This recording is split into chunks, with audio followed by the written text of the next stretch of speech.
Nexity, premier promoteur résidentiel. Trouvez votre logement partout en France sur nexity.fr. Nexity présente Sud Radio, parlons IMO, Sylvain Lévy-Valency. On a tous besoin d'un logement et parfois même de l'isoler ou alors de le rénover. C'est de ça qu'on va parler notamment aujourd'hui avec Sylvain Lévy-Valency, fondateur de Radio IMO. Bonjour Sylvain. Bonjour Jean-Marie, bonjour à tous. On parle de quoi aujourd'hui ? On va parler d'humidité. Comment combattre l'humidité dans le logement ? C'est ce que je vais demander d'ailleurs à notre invité qui est sur le plateau, Jean-Claude Laporte-Rioux, qui est directeur général France et Suisse de Murprotec. Avec lui, nous allons parler d'humidité, Jean-Marie, d'asthme, de polluants, de moisissures, un risque sanitaire qui est largement sous-estimé. C'est plus de 20 000 décès par an. Nous verrons ensemble tout à l'heure comment y remédier. Exactement. Alors d'ailleurs, peut-être que ça vous concerne. 0826 300 300, tout ce qui concerne ceux qui habitent quelque part, qui ont un logement ou qui en cherchent. On en parle et on vous donne la parole et on vous trouve des solutions sur Sud Radio. Absolument. Et nous nous interrogerons sur les droits et devoirs des locataires, Jean-Marie.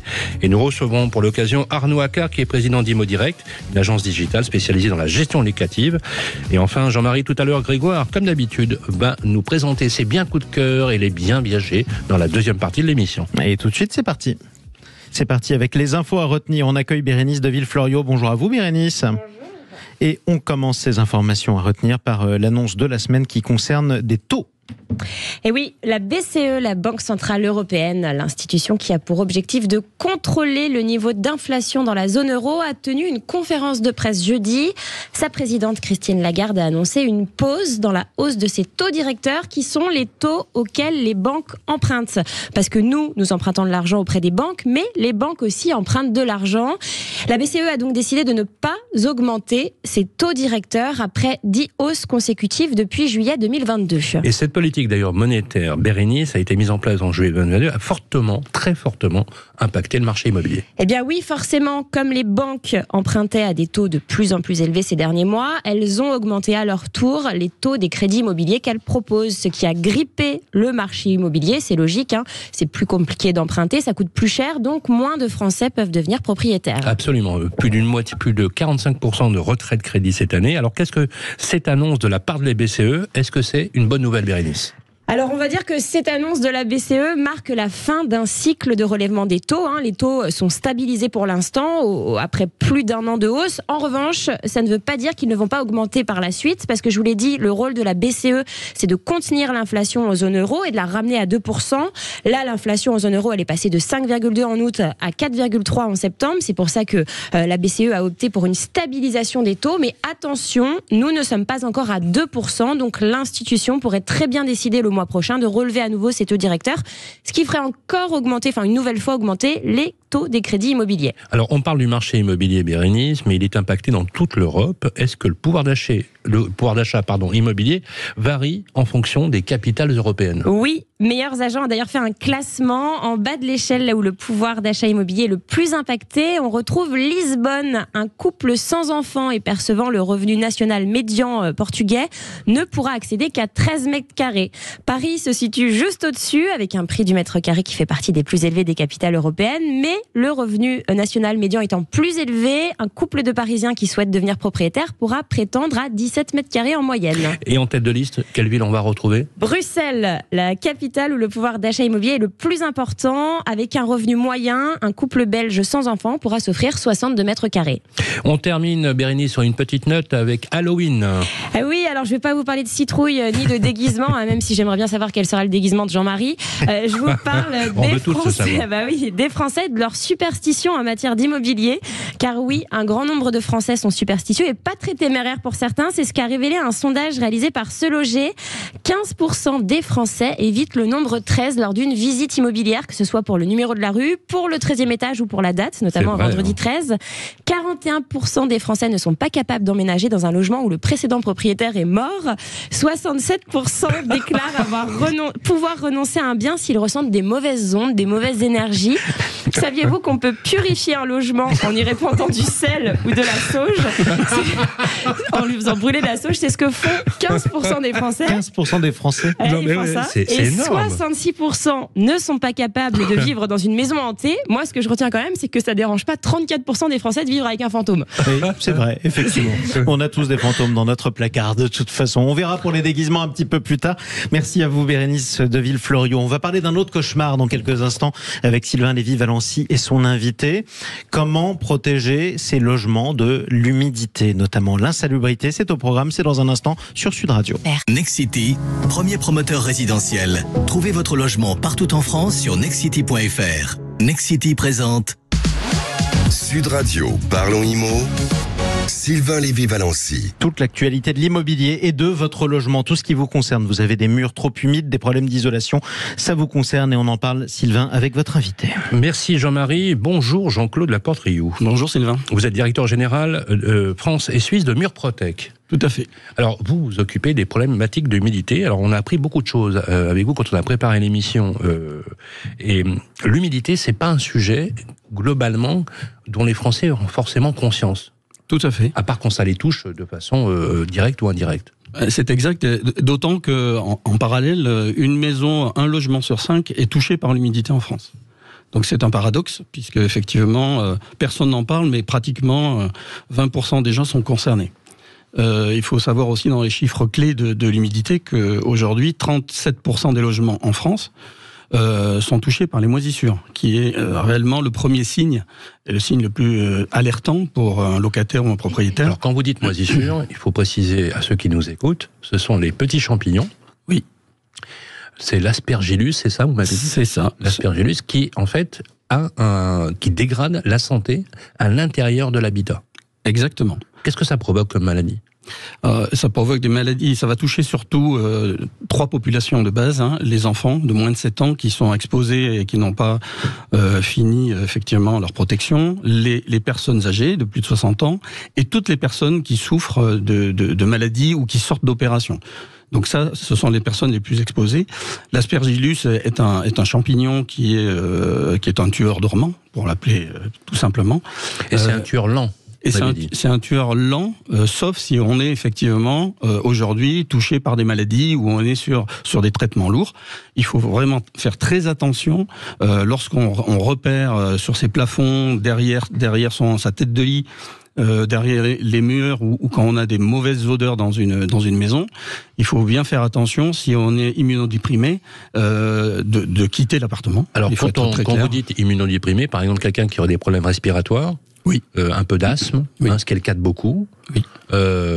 Là, par contre, ça peut provoquer... Est-ce que, par exemple, ça peut provoquer des cancers? Oui. Lesquels? Alors, très clairement, il faut savoir qu'un logement dans lequel il y a des moisissures accroît de 40% le risque de l'asthme. Ah, quand même.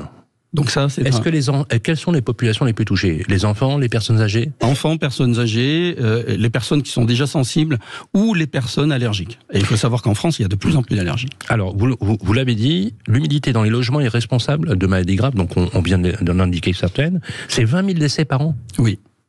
Ça, c'est une notion qui n'est pas connue du grand public. Pour être clair, donc ce sont des chiffres qui sont issus de l'assurance maladie et qui sont sur les sites gouvernementaux. Effectivement, il y a 20 000 décès. Ces 20 000 décès, ils se décomposent en gros en 3 catégories. La première catégorie, les décès qui sont dus au radon. Donc le radon qui est un gaz qui tue 3 000 personnes tous les ans. Donc 3 000 personnes, c'est à peu près équivalent de ce qui se passe sur les autoroutes, les routes, au niveau automobile. Et quelles sont les régions où le radon est le plus exposé, enfin où il y a le plus de risques? Alors, les régions les plus exposées sont la Bretagne. La Bretagne. Donc, dans son intégralité. La partie Auvergne-Rhône-Alpes, deuxième région. La troisième concerne PACA et les zones alpines. Et ensuite les Pyrénées. Est-ce que le radon est assimilable, les gens en parlent beaucoup, du monoxyde de carbone, par exemple, qui effectivement est un poison lent et totalement inodore? Parce que le problème, c'est que ce gaz est inodore. Ah, il est inodore et incolore. Donc ça veut dire, c'est comme le monoxyde, en fait, pour vous donner un ordre d'idée, il y a 98 morts chaque année avec le monoxyde, et il y en a 3000 avec le radon. C'est énorme. Ouais. Les 3000, c'est du cancer du poumon. Donc il faut savoir que 3000, c'est potentiellement à peu près 10 fois plus qui sont en traitement. Donc c'est pour vous donner un ordre d'idée, les 20 000 morts Ça a un coût. Alors si on reprend les chiffres de l'assurance maladie, c'est 19 milliards par an pour la collectivité. Pourquoi les pouvoirs publics ne sensibilisent-ils pas plus ces services aux problématiques de santé publique ? C'est une inconnue. Ça fait 30 ans que chez Murprotec, on milite pour soigner les murs, pour sauver des vies. Donc ça, c'est notre. Il y a quelques jours, il y a eu la journée de l'air auquel vous avez participé. L'humidité n'a pas été le centre de l'attention, loin de là. Non, ça n'a pas fait les grands titres télévisés. C'est un phénomène effectivement qui est sous-estimé. Pourquoi ? Je pense pas que les politiques le sous-estiment, puisqu'ils publient les chiffres. Donc ça veut dire qu'ils font leur devoir d'information. Simplement, effectivement, c'est un dossier qui est à l'intersection du bâtiment, de la vie, de l'occupation. Et donc tout le monde se renvoie un peu à la patate chaude pour ce qui concerne l'humidité. Donc et la pollution de l'air intérieur, puisque là il y a plus de sensibilité aujourd'hui sur la pollution de l'air intérieur que sur l'humidité.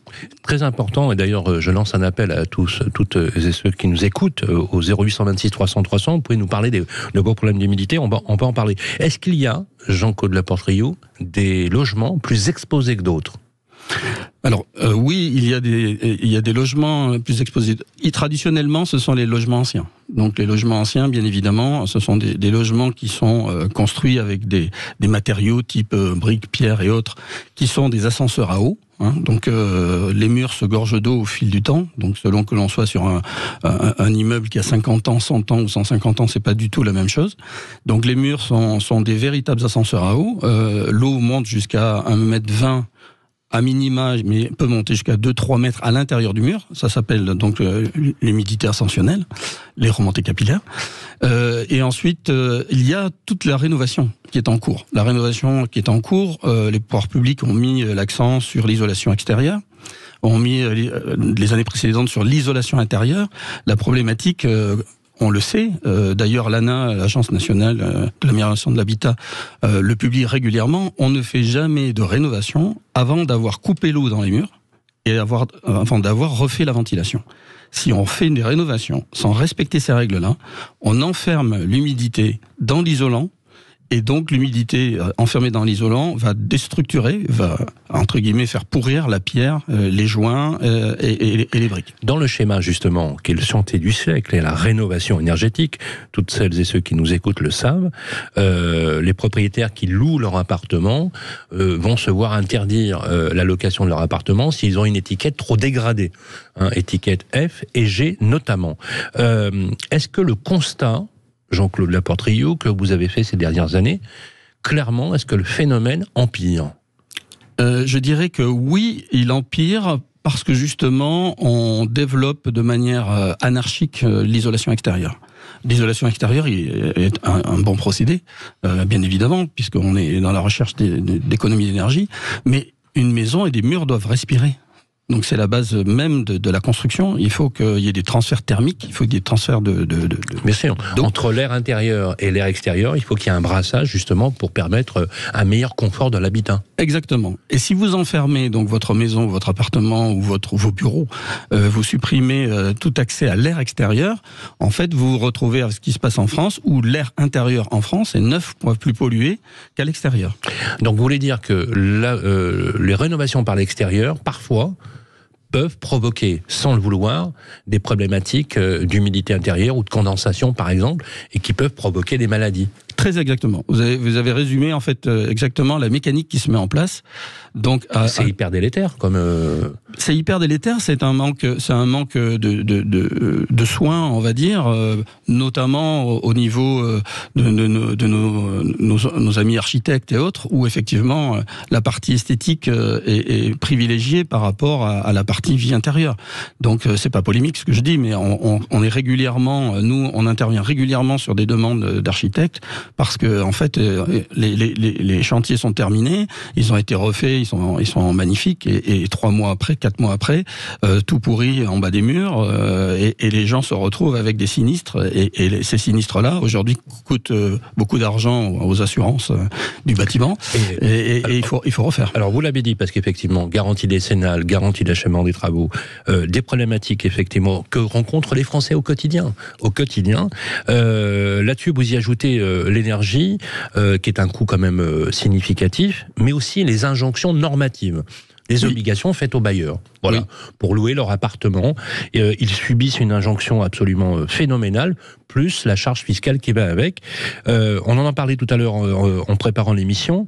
On a des propriétaires, pas beaucoup, mais quand même quelques-uns qui sont un peu indélicats, faut le dire, et qui font du cache-misère. Oui. Alors, moi, ce que je voudrais, c'est que vous expliquiez à toutes ceux qui nous écoutent, c'est comment on peut lutter contre cela, et quels sont les droits justement du locataire. On va en parler tout à l'heure pour le sujet de la caution, mais là, en l'occurrence, quand on a un locataire qui vit l'humidité, dont sa santé se dégrade, quels moyens il a pour essayer de se faire entendre ? Alors, il y a des moyens très simples. Le premier moyen, on envoie un courrier à son propriétaire en lettres simples. Il réagit pas sous 15 jours, on lui envoie une lettre recommandée. C'est très simple, avec 2-3 photos, et on lui demande de bien vouloir intervenir de manière très officielle, de vouloir régler ses problèmes d'insalubrité. Alors, si ça, son propriétaire ou l'administrateur de biens, le cas échéant, le professionnel. Oui, mais dans tous les cas, ça va revenir entre les mains du propriétaire. C'est très clair. D'accord, ce sont des frais qui relèvent en fait du propriétaire. Et donc de ce côté-là, il faut mettre en évidence la responsabilité du propriétaire. L'environnement actuel, les lois actuelles, les décrets qui viennent de paraître et les décrets qui vont paraître en janvier 2024 font que effectivement aujourd'hui le locataire peut saisir sa mairie et les services hygiène de la mairie qui vont venir constater effectivement l'état d'insalubrité. À partir de ce moment-là, la mairie va déclencher auprès de l'ARS, donc l'Agence régionale de santé, va diligenter une enquête. Cette enquête va aboutir, si effectivement on est sur ces propriétaires indélicats et qui sont proches des marchands de sommeil notamment, ça va aboutir à la fermeture donc du logement. Ça veut dire quoi ? Ça veut dire que le préfet peut aller jusqu'à demander l'exécution des travaux. Et quand on dit l'exécution des travaux, c'est refaire l'intégralité du bien. Qu'est-ce que devient le locataire là du coup ? Le locataire, il est relogé aux frais du propriétaire. Ah bon ? D'accord. Et c'est le propriétaire qui paye le loyer ? Oui. Et le locataire ne paie plus son loyer. D'accord ? Donc du bien qui est impacté. Donc ça, si effectivement ces travaux sont terminés, on aura ensuite une attestation qui sera donnée. Si le propriétaire a remis en état conformément à ce qui était prévu, il pourra relouer. Mais s'il a été mis dans l'obligation, et surtout s'il a caché au locataire qui avait des problèmes d'humidité, effectivement, il pourra être condamné jusqu'à 3 ans de prison et 100 000 €. Mais c'est facile à prouver qu'il l'a caché ? Oui. Il y a 2 types d'humidité. Il y a l'humidité structurelle. Donc la structure, qui est liée à la structure du bâtiment. Voilà, celle-là, on ne peut pas la cacher. Et ça, les travaux. Et après, il y a les conjoncturels. Merci beaucoup, Jean-Claude Laporte-Rioux. Je rappelle que vous êtes le directeur général de Murprotec. On a appris beaucoup de choses sur, effectivement, l'air intérieur et l'humidité. À toutes celles et ceux qui nous écoutent, n'oubliez pas, 0826 300 300 si vous avez ce type de problématique. C'est une problématique qui touche énormément de Français. Merci. Et oui, Jean-Marie? Eh ben exactement. En tout cas, je vous rassure, absolument. Il fait sec dans le studio de Sud Radio. Et c'est déjà ça. C'est le plus important. On a parlé des droits et des devoirs des propriétaires. On va en reparler dans un instant, mais au sujet de la caution. Tiens, vous avez un problème de caution ? 0826 300 300, ça vous concerne. À tout de suite sur Sud Radio. Nexity, premier promoteur résidentiel. Trouvez votre logement partout en France sur nexity.fr. Nexity présente Sud Radio, parlons IMO. Sylvain Lévy-Valency. Vous avez un problème dans votre logement, nous avons les réponses. Nous sommes avec Sylvain Lévy-Valency. Merci Jean-Marie. Bérénice, cette semaine, pour Ça vous concerne, nous avons eu un message sur le répondeur de Sud Radio. Tout à fait, c'est Jessica qui nous a contacté au 0826 300 300. D'ailleurs, continuez à nous appeler, on écoute vos messages, on vous répond et on vous met en relation avec des experts. Jessica qui se pose une question, qui est locataire et qui se pose une question concernant sa caution. Bonjour Jessica. Bonjour, je suis locataire d'un appartement que je m'apprête à quitter et la propriétaire voudrait que je repeigne les murs puisqu'en fait il y a des petits trous à cause des cadres qui étaient accrochés et je voulais savoir si si elle a le droit de me demander ça, si je dois le faire et puis si j'ai des moyens de recours contre ça. Parce que du coup, vous louez votre appartement en direct, vous passez pas par une agence, c'est en direct avec la propriétaire, hein, c'est ça ? Ouais, c'est ça, ouais. D'accord. Et du coup, ça fait combien de temps que vous êtes dans l'appartement ? Ça fait 2 ans. 2 ans, d'accord. Alors, on va accueillir tout de suite Arnaud Accart, qui est président d'Imo Direct. Bonjour Arnaud. Bonjour Bérénice. Alors vous occupez justement, vous faites de la gestion locative, donc vous maîtrisez parfaitement le sujet. Est-ce que vous pouvez, qu'est-ce que vous pouvez dire à Jessica concernant sa problématique ? Alors, à Jessica, déjà, je vais lui dire qu'effectivement, il faut qu'elle rebouche les trous. Ça, c'est une obligation des locataires. Après, repeindre le mur, là, ça me paraît quand même un petit peu exagéré. Mais tout dépend, c'est toujours une question d'appréciation. Si le mur est blanc, qu'elle va reboucher avec un enduit de rebouchage classique, une petite touche de peinture et hop, c'est réglé. Imaginons un mur chocolat et qu'elle fait des tas de trous et qui sont rebouchés en blanc. Là, effectivement, ça va pas être la même appréciation. C'est un drôle de dalmatien. Ça est de la constellation. C'est difficile de répondre, mais en général, dans les biens locatifs, les murs sont blancs et donc juste un rebouchage de trous. Bien évidemment, on n'est pas obligé de repeindre, surtout quand on est là depuis 2 ans. Voilà. Après, il y a aussi des grilles de vétusté, etc., qui vont rentrer en jeu. Parce que Jessica, si la propriétaire vous a dit ça, c'est que les murs sont particulièrement sales. Enfin, il y a des traces. Est-ce que c'est vous qui les avez faites ? Non, en fait, c'est je pense l'usure normale. Ils sont blancs, donc après ils sont pas un blanc éclatant, mais c'est juste qu'il y avait 2-3 trous à cause des cadres et après des petites traces, mais vraiment rien de sale. Oui, là en effet, c'est vrai que Arnaud, donc là c'est un petit peu exagéré de la part de la propriétaire. Oui, tout à fait. Ce qu'il faut, c'est s'il y a des petites traces, mettre un petit coup de lessivage. En fait, ce qu'il faut, c'est être le plus près possible de l'état des lieux d'entrée. Voilà. Mais on peut pas demander de repeindre un mur si c'est juste quelques petits trous de cadre qui ont été rebouchés. Par contre, il faut les reboucher. Concrètement, Arnaud Accart, qu'est-ce qu'elle doit faire ? Jessica, elle doit répondre à Monsieur le propriétaire, écoutez, j'ai rebouché les trous, c'est de la même couleur, mais il n'est pas question que je repeigne. Ça peut se passer comment ? Ça, c'est sûr que quand on est en direct locataire-propriétaire, il peut toujours y avoir des tensions. Oui, moi, ce que je lui conseille, c'est effectivement de répondre ça au propriétaire. Après, si la propriétaire lui retient une partie de son dépôt de garantie, là déjà, il faudra demander des preuves du fait qu'elle a dû repeindre le mur, etc. Et puis si vraiment on est dans le cas qu'on a explicité, à ce moment-là, elle peut effectivement faire valoir ses droits en justice, mais j'espère qu'on n'en est pas là. Donc c'est avant tout une discussion avec le propriétaire pour lui dire, écoutez, moi j'ai remis le mur très très proche quand j'ai fait l'état des lieux d'entrée, et donc ça s'arrête là. Lui expliquer diplomatiquement qu'il ne faut pas charrier, comme on dit. Ce serait dommage d'aller en justice pour un mur blanc quand même. Non, mais on est d'accord. Après, voilà, la procédure complète, c'est ça, mais c'est sûr qu'avoir un intermédiaire, c'est toujours plus simple parce que ça permet d'apaiser les relations locataires-propriétaires. Et juste pour terminer, Arnaud, est-ce qu'il y a des obligations que le locataire doit faire avant de quitter les lieux ? Reboucher les trous, ça c'est une chose. Est-ce qu'il y a d'autres choses ? C'est rendre, comme je vous l'ai expliqué, c'est rendre l'appartement dans l'état le plus proche possible de celui où on l'a trouvé quand on est rentré dans les lieux. Donc si on a cassé quelque chose, on doit le réparer. Par exemple, si on a cassé un store, si on a cassé une boîte aux lettres, on doit le réparer. Exactement. Ou par exemple, si on a abattu une cloison, est-ce qu'il faut refaire la cloison, par exemple ?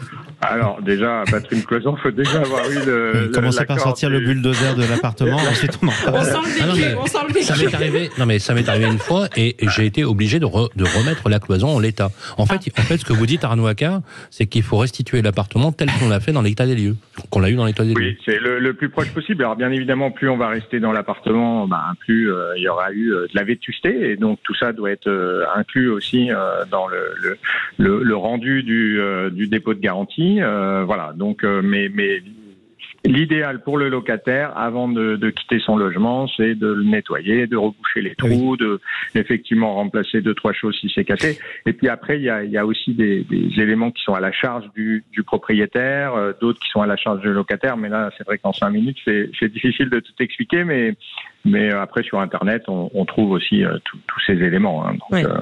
Et attention de bien le nettoyer, parce que j'avais déjà vu des histoires où le nettoyage n'est pas fait. Du coup, c'est retenu sur la caution. Le propriétaire fait intervenir une société de nettoyage. Donc, il faut bien faire le ménage à fond. Une dernière question, Arnaud Accart. Est-ce que ça concerne beaucoup de monde ? Parce qu'aujourd'hui, la loi a changé. On sait combien c'est 1 mois de caution maintenant. Alors c'est 1 mois de caution dans les logements vides et toujours 2 mois maximum dans les logements meublés. Ok, donc c'est pas forcément toujours des gros montants. Est-ce qu'il y a beaucoup d'actions coercitives de la part des locataires pour essayer de récupérer leur caution ou pas ? Est-ce que vous avez des statistiques là-dessus ? Nous, on est un professionnel, donc on essaye de faire les choses bien et effectivement d'avoir toujours un œil juste. Donc on a très très peu de cas qui vont jusqu'aux chambres de conciliation et encore moins en justice. Après, effectivement, quand on a une relation directe propriétaire-locataire avec des propriétaires qui connaissent pas forcément très très bien la loi et qui exigent des choses dont ils n'ont pas le droit d'exiger. Oui, parce que vous, les propriétaires, vous les informez aussi. Vous leur dites, là, vous n'avez pas le droit de réclamer ça. Là, par exemple, vous auriez dit à la propriétaire de Jessica, c'est pas à elle de repeindre les murs. Tout à fait. C'est notre rôle. On est vraiment un intermédiaire. Nous, on défend bien évidemment nos clients qui sont les propriétaires, mais bien évidemment aussi les locataires. C'est vraiment une alchimie qu'il faut trouver, quoi. Merci beaucoup Arnaud Accard. Voilà Jessica. Donc pas de repeinture de mur pour vous, juste reboucher les trous. Et vous tous qui nous écoutez sur Sud Radio, faites comme Jessica, 0826 300 300. Vous nous appelez, on répond pas. Vous laissez un message, on vous rappelle et on vous met en contact. Et vous tous propriétaires qui nous écoutez, si vous tenez à vos cloisons, surtout ne louez pas à Sylvain Lévy-Valency. Tout de suite, les coups de cœur, les bien coups de cœur sur Sud Radio, c'est avec Grégoire Darico. Bonjour à vous Grégoire. On va faire le tour de France avec vous, des biens à louer et surtout des biens à acheter. On commence par un bien qui est proposé par notre partenaire Viagimo, Grégoire. Oui, bonjour Jean-Marie, bonjour à tous. Moi je vous emmène aujourd'hui à 450 mètres de la mer, exactement dans une ville que l'on surnomme la ville Jardin, patrie du navigateur Loïc Perron, La Baule. Alors cette semaine, notre bien est un appartement de 35,72 mètres carrés, un studio lumineux situé au 4e et dernier étage d'un immeuble de 1981 avec ascenseur. Ce studio est situé donc à 450 mètres de la mer, 400 mètres de la place du marché et 900 mètres de la gare. Tout cela est très précis. Vous pouvez même attraper... Alors juste Sylvain, vous pouvez quand même attraper le bus en bas de l'immeuble directement. Pour aller à la gare. Pour aller à la gare, pour aller à la place du marché. Il faut demander aux gens de marché. Remarquez à cet âge-là, si on fait des viagers, c'est vaut mieux prendre le bus. Alors il y a des conditions dans le viager, c'est pas aussi évident que cela, mais vous allez nous l'expliquer. Oui, alors cet appartement est proposé en viager libre au profit d'une dame de 69 ans. Alors ça veut dire concrètement que vous pouvez l'occuper dès la signature de l'acte de vente. Si c'est ce que vous voulez, sachez que le bouquet est fixé à 109 900 €, puis vous aurez une rente de 749 € par mois. On est sur un bien qui est assez accessible. Je vous conseille donc de contacter sans plus attendre l'agence Viagimo de La Baule ou de vous rendre sur le site internet de notre partenaire pour plus d'infos et photos, www.viagimo.fr. Et comme chaque semaine à la rédaction, Grégoire, on a eu quelques coups de cœur, puisqu'on vous fait voyager, mesdames et messieurs. Et d'ailleurs, si vous avez des demandes et des envies, vous pouvez aussi, bien évidemment, nous écrire ou nous téléphoner au 0826 300 300. On va où cette fois-ci ? Cette fois-ci, on va acheter des chocolatines. On va à Bordeaux, en Nouvelle-Aquitaine. Je vous emmène visiter un loft de 58 mètres carrés avec terrasse qui donne sur la place de la Victoire. Le loft se situe au 2e et dernier étage d'un bel immeuble en pierre. C'est un appartement tout juste rénové aux allures de loft industriel. Alors, qui dit loft dit donc volume généreux, luminosité. Ça, c'est pour la pièce de vie. Si on se dirige vers l'espace nuit, on peut voir une chambre avec un dressing et une salle de bain. On prendra pour le plaisir le bel escalier en métal qui nous dirige vers la terrasse, très intime, à l'abri des regards. Donc ce bien comprend en plus une cave privative. L'emplacement de cet appartement est idéal. L'accès est très facile à la gare Bordeaux-Saint-Jean, aux commodités et aux transports en commun.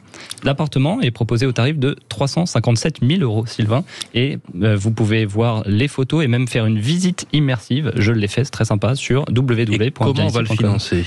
Alors, avec un apport de 10%, soit 35 700 €, un emprunt sur 25 ans à 5%. Bérénice, moi j'augmente mes taux toutes les semaines. J'ai pas le choix. Donc vous pouvez estimer des mensualités de remboursement à 1 878 €.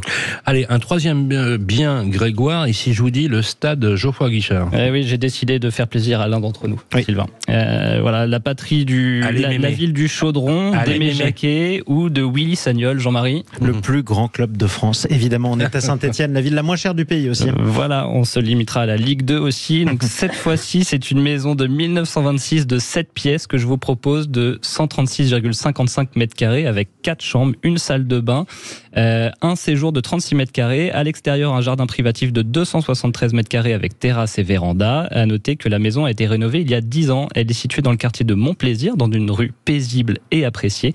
Elle est proposée au tarif de 190 000 € par l'agence Orpi Château-Creux de Saint-Étienne. Et on finance avec? Alors 10%, soit 19 000 €, un emprunt 25 ans à 5%, et vous avez des remboursements, des mensualités de remboursement à 1 000 € tout pile. Allez les Verts. Oui, allez les Verts, toujours de toute façon. Vous savez, ils vont pas rester éternellement en Ligue 2, ce qui n'est pas forcément le cas d'ailleurs des autres clubs de la région, quoi qu'il en soit.